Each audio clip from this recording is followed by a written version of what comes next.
vous endurez. Votre courage et votre résilience sont une source d'inspiration pour la nation tout entière. Soyez assurés que je mets tout en œuvre pour rétablir la sécurité et protéger nos concitoyens.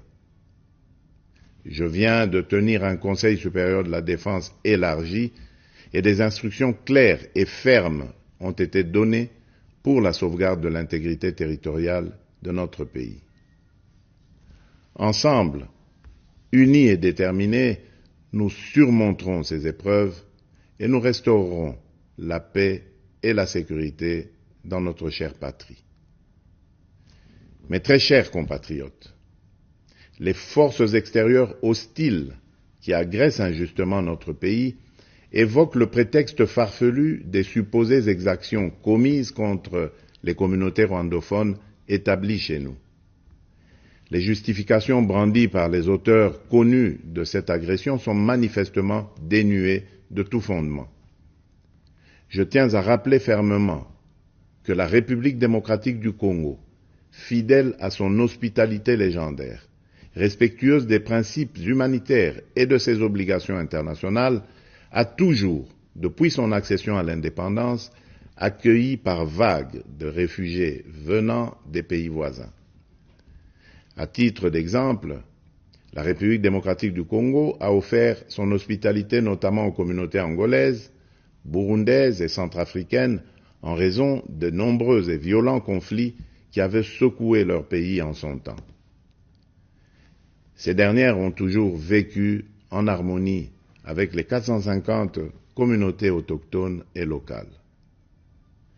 La question des réfugiés est une préoccupation majeure pour notre gouvernement et nous la traitons avec sérieux, méticulosité et compassion.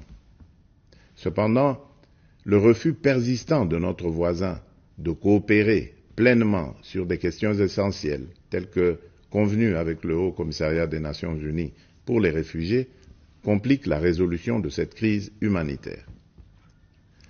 Prenant donc la mesure de l'héritage de notre indépendance, nous augmentons sensiblement les moyens de défense et de sécurité pour protéger avec plus d'efficacité nos frontières et nos populations.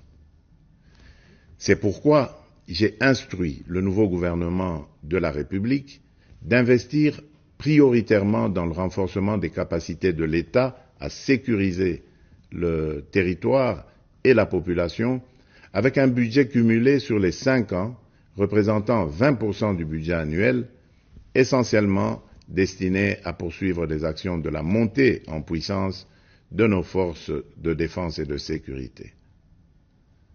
Honneur et courage aux vaillants soldats et combattants qui défendent loyalement la patrie au péril de leur vie.